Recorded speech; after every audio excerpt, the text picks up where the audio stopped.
हे good morning friends, कैसे हो आप सभी। आई होप आप सभी बेहतर होंगे और मेरी क्लास में आप सभी का बहुत बहुत स्वागत है।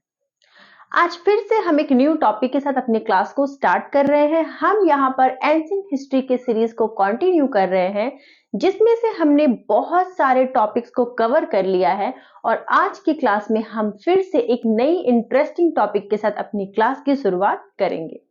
चलिए, आज का हमारा जो टॉपिक है वो है सिंधु घाटी की सभ्यता यानी इंडस सिविलाइजेशन। चलिए, आज की जो हमारी टॉपिक है वो है सिंधु घाटी की सभ्यता, जिसे हम कहते हैं इंडस वैली सिविलाइजेशन। क्या है ये सिंधु घाटी की सभ्यता? क्यों आखिर इसका नाम सिंधु घाटी रखा गया? क्या कारण है इसके पीछे? क्या राज है? आइए जानते हैं। और आज का ये टॉपिक जो है वो बहुत ही ज्यादा इंटरेस्टिंग होने वाला है, क्योंकि आज हम बहुत सी चीजों के बारे में जानेंगे जो कि जानकर हमें कुछ हैरानी भी होगी और कुछ मजेदार भी लगेगी। चलिए, सबसे पहले बात करते हैं कि सिंधु घाटी की जो सभ्यता थी उसकी शुरुआत कब हुई। तो हम ये देखेंगे कि सिंधु घाटी की सभ्यता की जो शुरुआत है वो 2400 बीसी से 1750 बीसी के बीच इसकी शुरुआत हुई। अगर हम अपने आज के करंट ईयर से अगर हम देखें तो सिंधु घाटी की सभ्यता जो है वो आज से कितने साल पहले की बात है, तो इसे कैलकुलेट करने का एक बहुत ही इजी तरीका है, जो कि ये हमारा टॉपिक का पार्ट नहीं है, लेकिन फिर भी मैं आपको कैलकुलेट करना बता देती हूँ। जैसे आज हमारा चल रहा है 2023, ठीक है, और हम बात कर रहे हैं लगभग 1750 से 2400 के बीच की बात। तो इसमें हम 2400 को प्लस कर देंगे तो हम देखेंगे कि हमारा जो रिजल्ट है वो 4423 है, जिस कारण हम कह सकते हैं कि आज से लगभग 4500 वर्ष, और अगर आप इसको राउंड फिगर नहीं करते हैं तो हम कहेंगे आज से लगभग 4400 वर्ष पहले की बात है जब सिंधु घाटी सभ्यता का विकास हुआ। लेकिन आज से 4450 पहले क्या इसकी खोज हुई? नहीं। उस समय यह सभ्यता तो थी, लेकिन ये सभ्यता कहाँ चली गई? हमें कब पता चला इस सभ्यता के बारे में? तो हमें इस सभ्यता के बारे में एक व्यक्ति है जिनका नाम है दयाराम साहनी। दयाराम साहनी एक व्यक्ति है जिनका नाम है दयाराम साहनी। ये क्या कर रहे थे? ये खुदाई कर रहे थे। कोई प्रोजेक्ट चल रहा था, कोई काम चल रहा था। कब? 1921 में एक रेलवे ट्रैक की खुदाई चल रही थी और वो खुदाई कर रहे थे दयाराम साहनी। जब वो खुदाई कर रहे थे, कहां पर? रावी नदी के तट पर। कहां पर खुदाई कर रहे थे? रावी नदी के तट पर। जब वह रावी नदी के तट पर खुदाई कर रहे थे, तब खुदाई करने के दौरान अचानक मिट्टी धंस गई, और जब मिट्टी धंसी तब उनको बहुत बड़ा सा एक कमरा देखने को मिला। जब उनको वो कमरा देखने को मिला तब उन्होंने हॉरिजेंटल फॉर्म में खुदाई करना स्टार्ट किया। खुदाई दो प्रकार के होते थे। जो हिस्टोरिकल्स थे वो दो प्रकार से खुदाई करते थे। एक खुदाई होता था इस तरह से वर्टिकल, और एक खुदाई होता था इस तरह से। रेलवे ट्रैक बनाने के लिए जब मिट्टी को इस तरह से खुदाई किया जा रहा था तो अचानक यहाँ पर मिट्टी धंस गई और देखा गया कि यहाँ पर एक बहुत बड़ा सा कमरा देखने को मिला।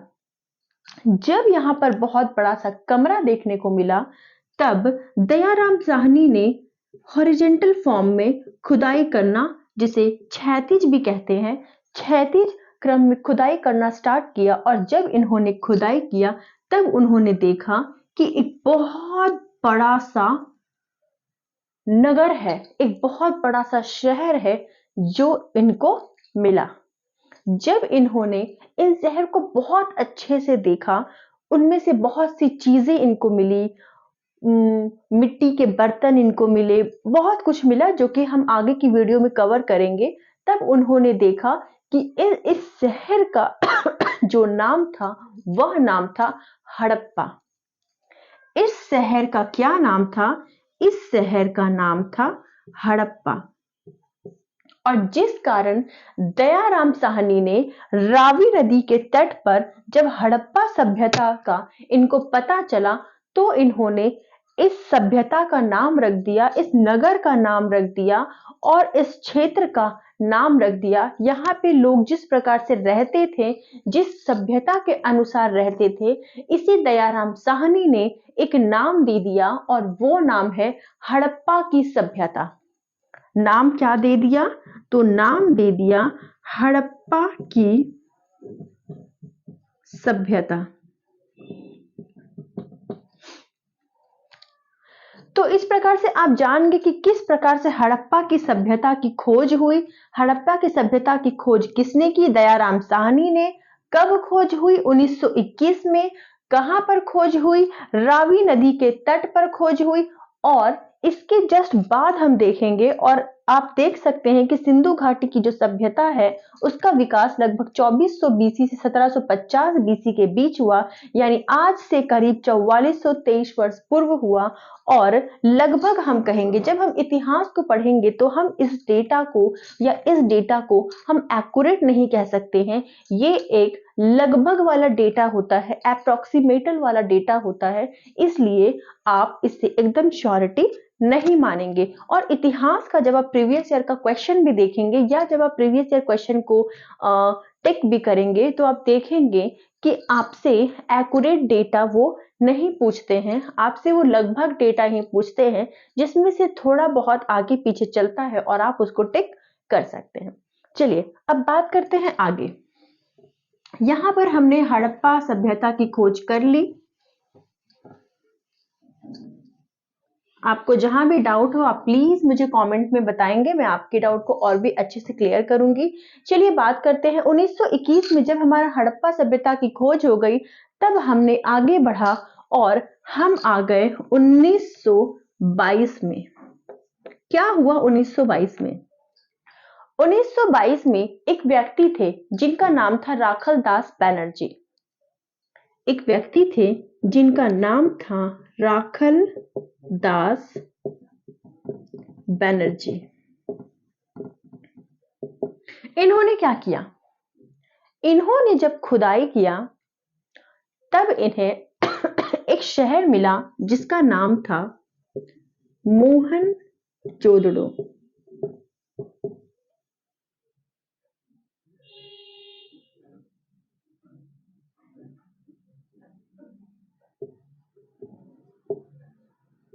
इस शहर का नाम इनको कौन सा शहर मिला? इनको मिला मोहनजोदड़ो नामक शहर। और ये मोहनजोदड़ो जो शहर है वो कहां पर था? तो ये शहर था सिंधु नदी के किनारे। ये शहर कहां था? सिंधु नदी के किनारे। उसके बाद जब इन्हें मोहनजोदड़ो नामक शहर मिला और सिंधु नदी के किनारे ये शहर मिला, तब वहां पर सिंधु नदी के आसपास और भी शहर को खोजा गया। और इस प्रकार से इनको बहुत सारे शहर मिले, जिनमें से कालीबंगन,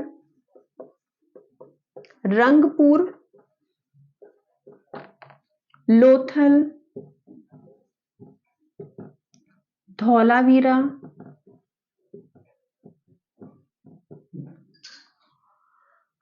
राखीगढ़ी,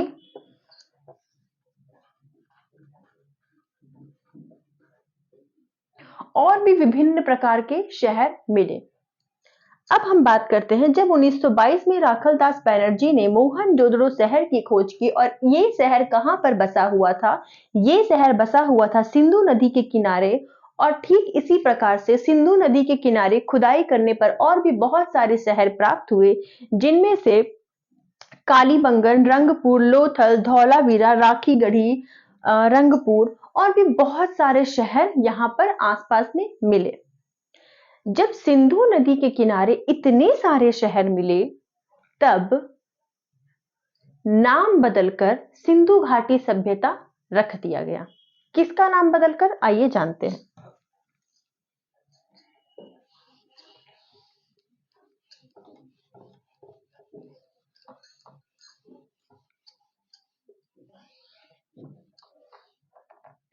जब सिंधु घाट सबसे पहले प्रारंभ में सभ्यता का नाम था हड़प्पा सभ्यता।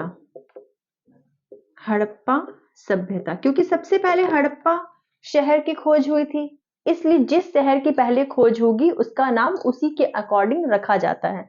सबसे पहले हड़प्पा सभ्यता की खोज हुई, इसलिए सभ्यता का हड़प्पा शहर की खोज हुई, इसलिए शहर का नाम रखा गया था हड़प्पा सभ्यता।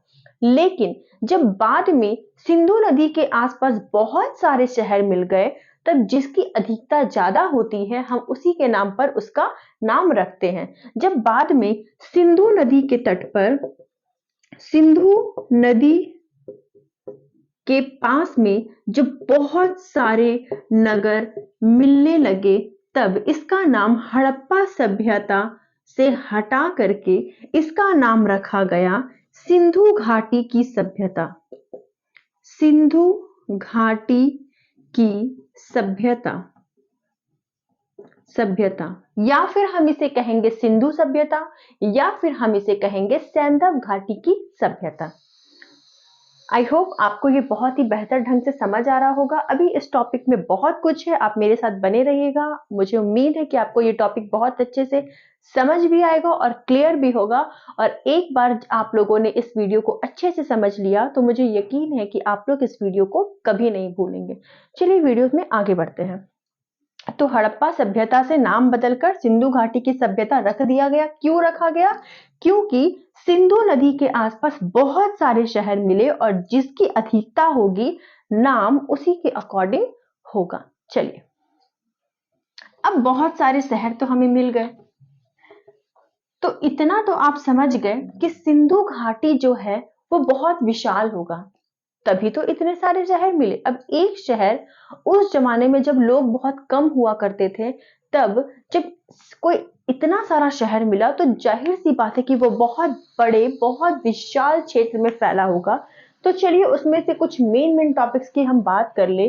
मान के चलिए कि यहाँ पर हम मिडिल में रखते हैं सिंधु सभ्यता को।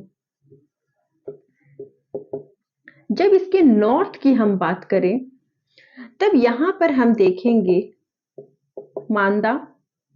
मांदा कहां है? जम्मू एंड कश्मीर में है। कौन सी नदी के पास है? चिनाब नदी के पास। ठीक है। जब हम साउथ की बात करें तब हम देखेंगे यहां पर दाइमाबाद है। दाइमाबाद कहां है? दाइमाबाद महाराष्ट्र में है। कौन सी नदी के पास? गोदावरी नदी के पास।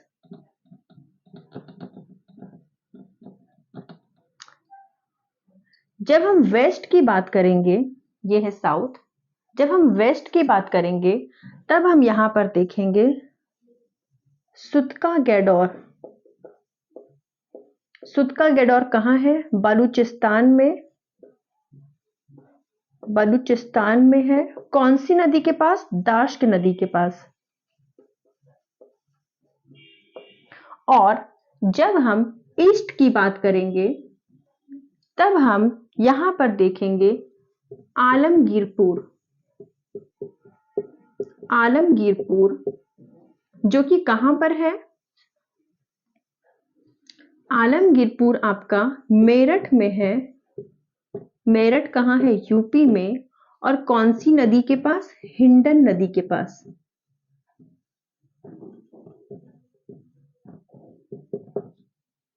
यानी इसको अभी मैं आपको समझाती हूं। ये है सिंधु सभ्यता। सिंधु सभ्यता में, ये सिंधु सभ्यता एकदम मैंने मिडिल पॉइंट में रखा है। सिंधु सभ्यता के सबसे टॉप पॉइंट में कौन सा सभ्यता है, मतलब कौन सा जगह है, तो ये मांदा है। इसके ऊपर सिंधु सभ्यता आपको नहीं मिलेगा। ये मांदा है जो कि जम्मू एंड कश्मीर में है, चिनाब नदी के पास। यहां पर भी आपको सिंधु सभ्यता देखने को मिलेगा। अब हम बात करते हैं साउथ का, तो यहाँ पर दाइमाबाद है। दाइमाबाद तक सिंधु सभ्यता फैला है। इसके नीचे आपको सिंधु सभ्यता देखने को नहीं मिलेगी। और ये कहां पर है, महाराष्ट्र में है, गोदावरी नदी के पास। जब हम बात करते हैं ईस्ट की, तो ईस्ट में आपको आलमगीरपुर के पास सिंधु सभ्यता देखने को मिलेगी। और ये कहां पर है, यूपी मेरठ में है, जो कि हिंडन नदी के पास है।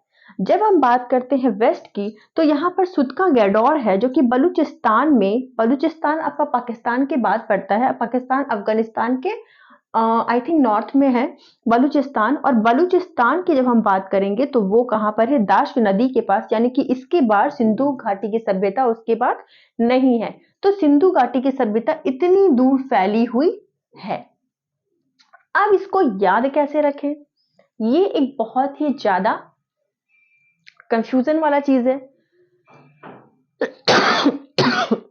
सॉरी। देखिए, आपने YouTube में बहुत से वीडियोस को देखा होगा जो कि बहुत बहुत ट्रिक्स को बताते हैं, लेकिन मैं आपको एक ऐसा ट्रिक बताऊंगी जिससे आप इसको कभी नहीं भूलेंगे। और आपको ये ट्रिक YouTube पर या कहीं पर भी नहीं मिलने वाली है। ये ट्रिक क्या है मैं आपको बताती हूँ। ये बहुत ही इजी ट्रिक है, ज्यादा हौच पौच नहीं है, आपको ज्यादा याद नहीं रखना है। देखिए, जो जन्म देती है वो होती है माँ, और माँ होती है सबसे टॉप पे।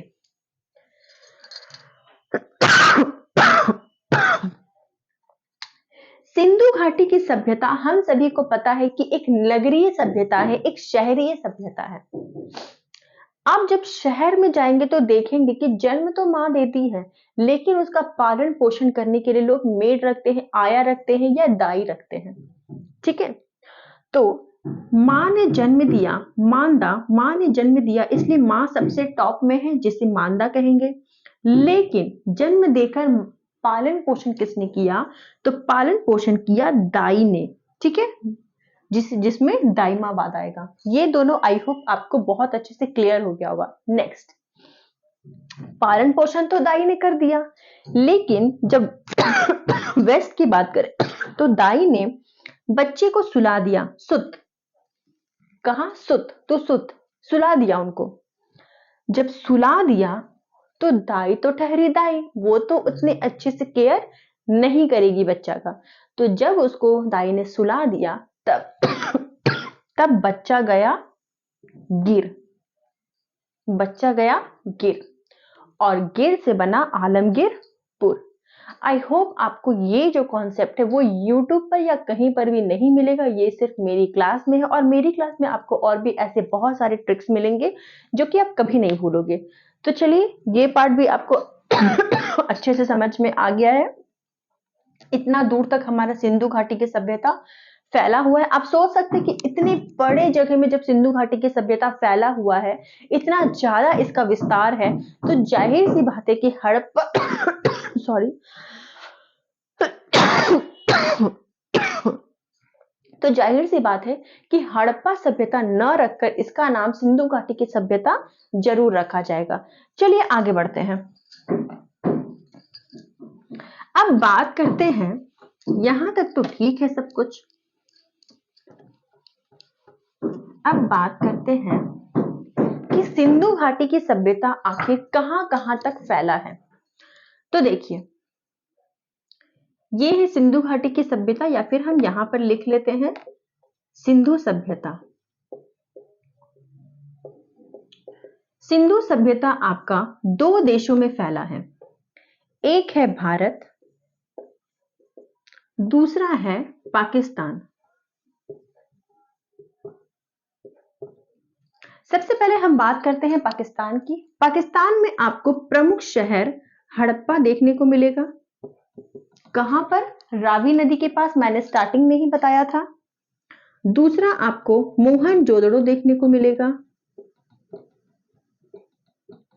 तीसरा आपको चनहुदड़ो देखने को मिलेगा।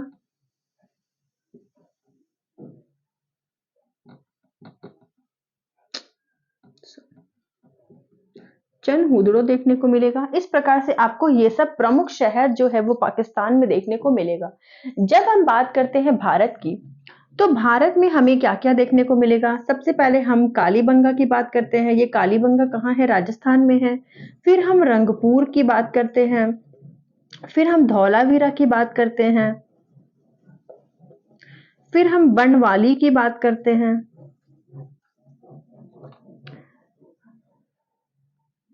फिर हम लोथल की बात करते हैं। इस प्रकार से भारत में भी बहुत सारे शहर हैं जो कि सिंधु सभ्यता के अंतर्गत आते हैं। तो पाकिस्तान के ये प्रमुख शहर हैं जिसके बारे में हमें बहुत ज्यादा पढ़ना है, और भारत में ये प्रमुख शहर हैं जिनके बारे में भी हमें पढ़ना है। चलिए अब बात करते हैं कुछ आगे। यहां पर एक और पॉइंट है, जब सिंधु घाटी की सभ्यता का विकास हो रहा था, विकास कब? 1921 में नहीं, 1921 में तो हमने उसे खोजा था, विकास तो बहुत पहले हो चुका था। ठीक है, 1921 में खुदाई के दौरान तो हमने उस सभ्यता की खोज की, लेकिन जब इतने समय पहले या आज से इतने समय पहले जब उसका विकास हो रहा था सिंधु घाटी सभ्यता का, तब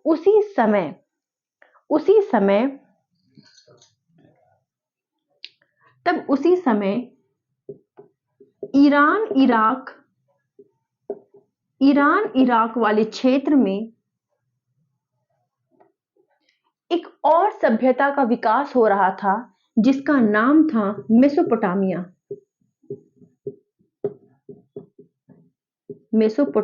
की सभ्यता।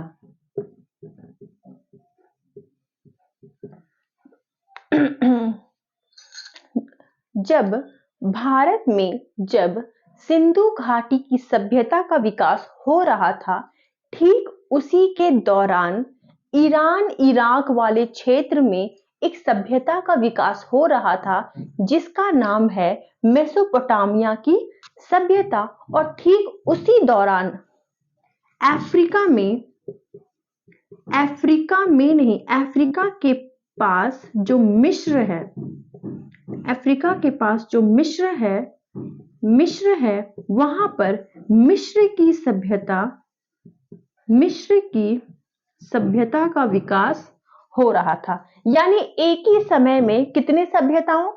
3 सभ्यता। एक थी सिंधु घाटी की सभ्यता जो कि भारत पाकिस्तान में है, एक है ईरान इराक वाले क्षेत्र में मेसोपोटामिया की सभ्यता, और एक है अफ्रीका के पास मिस्र की सभ्यता। ये तीनों सभ्यताएं एक ही साथ विकसित हो रही थी।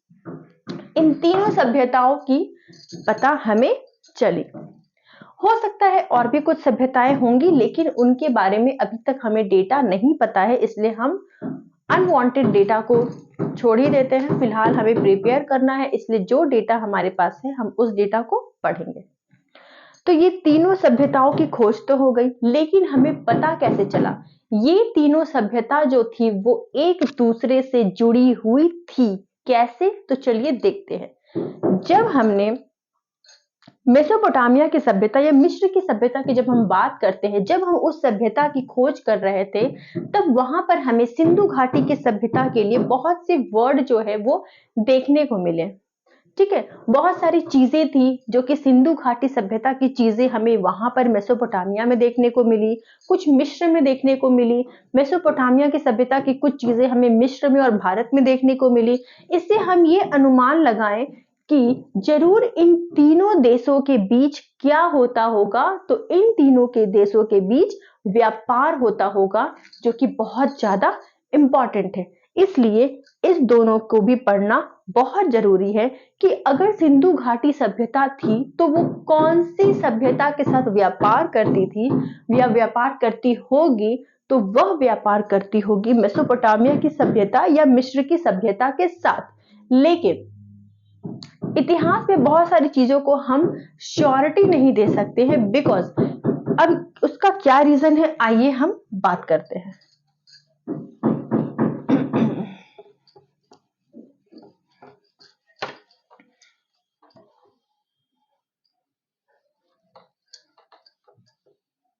देखिए,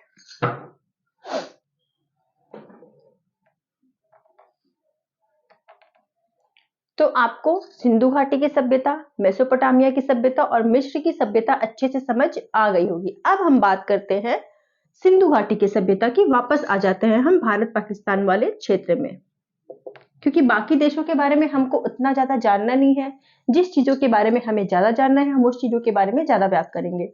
तो सिंधु सभ्यता में हम वापस आते हैं, और सिंधु सभ्यता में जब हम वापस आए, तो मैंने आपको पहले ही प्री हिस्टोरिक पीरियड में यानी प्राग ऐतिहासिक काल में ये बताया था कि प्राग ऐतिहासिक काल यानी पाषाण काल में जो भी चीजें हमें मिली थी वो रिटन फॉर्म में नहीं थी। लेकिन सिंधु घाटी सभ्यता में हमें रिटन फॉर्म तो मिली, बट हम उसे नहीं पढ़ पा रहे थे। ये एक रिटन फॉर्म कैसा था? तो यहाँ का जो रिटन फॉर्म था वह एक भावनात्मक चिन्ह था। भावनात्मक चिन्ह था, ठीक है। ये जो भावनात्मक चिन्ह था वो था बाएं से दाएं, यानी लेफ्ट टू राइट। जैसे कि हम अभी लिखते हैं लेफ्ट टू राइट, सेम वैसे ही लेफ्ट टू राइट लिखा जाता था सिंधु सभ्यता में। वो चिन्ह कुछ इस प्रकार से होते थे, कुछ भी चिन्ह हुआ करते थे, ठीक है। इसलिए इन चिन्ह को समझ पाना बहुत ही ज्यादा मुश्किल है, इसलिए आज तक कोई भी इसे रीड नहीं कर पाया। यानी ये क्या है? ये है अनरीड, यानी अपठन योग्य। इसलिए हम कह सकते हैं कि सिंधु घाटी सभ्यता में हमें लिपि तो मिली, भावनात्मक चिन्ह की लिपि मिली। ये क्या है? ये एक लिपि है, जो कि भावनात्मक चिन्ह की लिपि तो हमें मिली, लेकिन वो लिपि कैसी थी? वो लिपि एक चिन्ह थी, भावनात्मक चिन्ह थी, जो कि लेफ्ट टू राइट, बाएं से दाएं थी। लेकिन इसे आज तक कोई भी पढ़ नहीं पाया, इसलिए ये क्या है? ये है अपठन योग्य, पढ़ने के लायक नहीं है। इसलिए उसके बारे में हमें आप राजनीतिक उसके बारे में बोल लीजिए या सामाजिक बोल लीजिए, इसकी जानकारी हमें ज्यादा नहीं मिल सकती है। चलिए अब हम आगे बढ़ते हैं और आगे बात करते हैं कि आगे क्या हुआ होगा।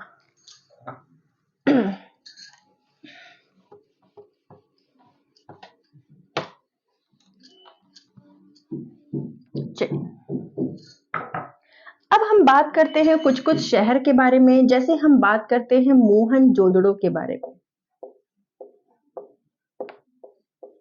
मोहनजोदड़ो में हमें क्या क्या साक्ष्य मिले? तो मोहनजोदड़ो में हमें सबसे पहले तो इस जब शहर का खोजा गया मोहनजोदड़ो, तो हमें बहुत ज्यादा लाशों का ढेर मिला।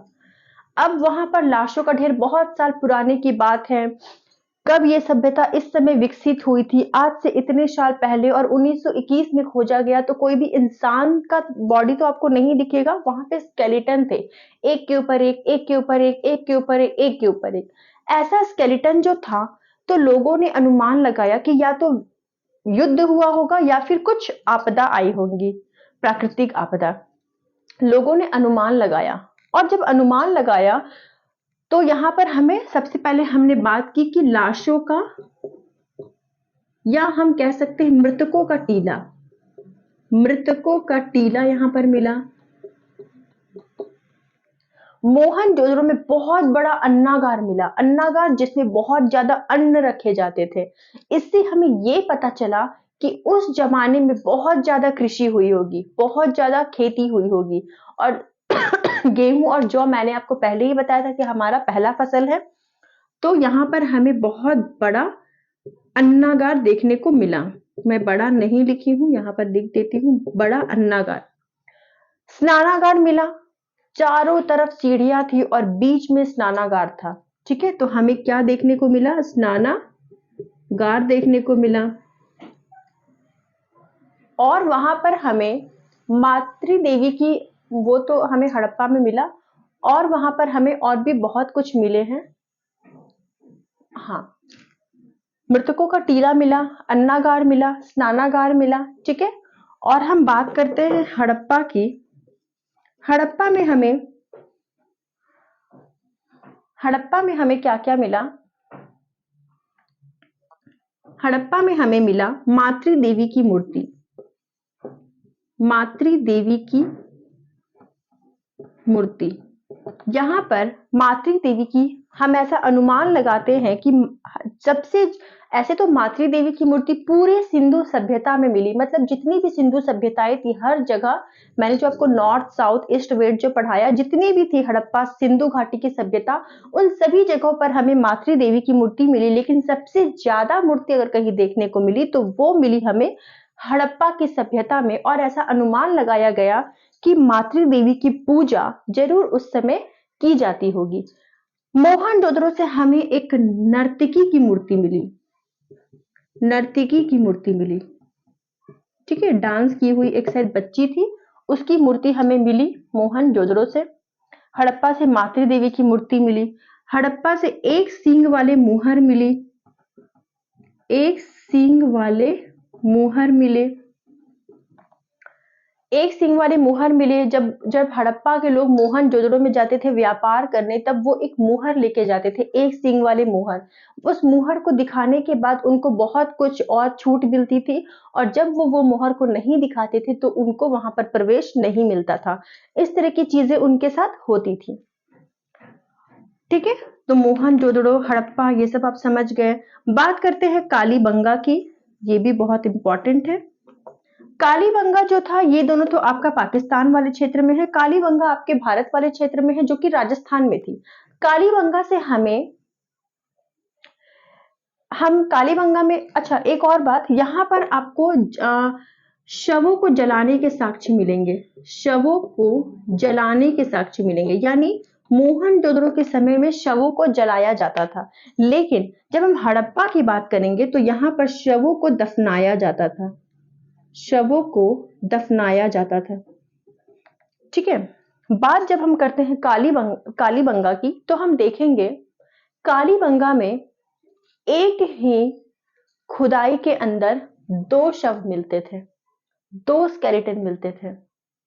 इससे हमने यह अनुमान लगाया कि इस समय ये जो कालीबंगल में एक ही शव में दो शव जो थे, वो सती प्रथा को कहीं ना कहीं दर्शाता था, ठीक है। यहां पर हमें शवों का जोड़ा देखने को मिला, शवों का जोड़ा देखने को मिला। हमें और क्या क्या मिला? कालीबंगा में हमें मृतकों के हाथ पैरों में हमें चूड़ी मिली, तो हम कह सकते कि चूड़ी का कारखाना यहां पर होगा, हमें चूड़ी का कारखाना मिला। और हमें यहाँ पर खेती के साक्ष्य मिले, ठीक है, हमें यहाँ पर खेती के साक्ष्य मिले। और हमें यहाँ पर क्या मिले? और हमें यहाँ पर बहुत कुछ मिले, ठीक है, बड़े बड़े काफी कुछ मिले यहाँ पर हमें। तो हमने मोहनजोदड़ो, हड़प्पा, कालीबंगा, ये तीनों को समझ लिया। थोड़ा सा हम बात कर लेते हैं लोथल की। लोथल जो कि गुजरात में है, कालीबंगा राजस्थान में था, हड़प्पा रावी नदी के पास था, और मोहनजोदड़ो जो था वो सिंधु नदी के पास। बात करते हैं गोथल की, और गोथल कहाँ है, लोथल कहाँ है? गुजरात में है। लोथल में हमने बहुत बड़ा बंदरगाह हमें देखने को मिला, बंदरगाह। जब व्यापार होता था, जब सिंधु घाटी सभ्यता में व्यापार होता था, तो हम देखेंगे कि वहां पर कुछ नगर नीचे की तरफ थे, कुछ नगर ऊपर की तरफ थे। जो नगर नीचे की तरफ थे उसमें किलाबंदी नहीं थी। किलाबंदी देखिए क्या होता है, मान लीजिए ये एक नगर है, तो इसके चारों तरफ किलाबंदी यानी एक बाउंड्री। तो जो नगर जो थे वो नीचे थे, उसमें किलाबंदी नहीं थी, पर जो नगर ऊपर थे उसमें चारों तरफ किलाबंदी थी। लेकिन जब हम कालीबंगा में देखेंगे तो हम देखेंगे कि सारे नगर में, चाहे वो नीचे की हो या ऊपर की हो, सब में किलाबंदी होती थी, ठीक है। उसके बाद हम ये भी देखेंगे कि बहुत सारे शहर ऐसे थे, मतलब लगभग सारे ही सिंधु घाटी के जितने भी शहरे थे, सब में जो थी वो, मान लीजिए ये एक घर है और ये सड़क है, तो यहाँ पर गेट नहीं होता था घरों में गेट पीछे की तरफ होता था, आगे की तरफ नहीं होता था। लेकिन जब हम बात करेंगे लोथल की, तो लोथल में हम देखेंगे कि दरवाजा जो है वो सड़क के मुख्य, घरों का दरवाजा मुख्य मेन गेट जो है वो सड़क के पास ही उसका मुंह हुआ करता था। इससे हमें ये भी पता चला कि सिंधु घाटी में जो सभ्यता है, उस सभ्यता में इसका दरवाजा जो है वो मुख्य गेट पर सड़क के किनारे होने का कारण ये है कि लोथल व्यापारिक क्षेत्र था, व्यापारिक जगह था, क्योंकि यहाँ पर बंदरगाह के साक्ष्य मिले हैं, और जहां पर बंदरगाह है, जहां पर बड़े बड़े जहाज आ रहे हैं, जाहिर सी बात है कि वहां पर व्यापार बहुत बड़ी मात्रा में होता होगा। सिंधु घाटी सभ्यता से हमें और भी बहुत कुछ जानने को मिला है, थोड़ा सा उसके बारे में भी हम बात कर लें।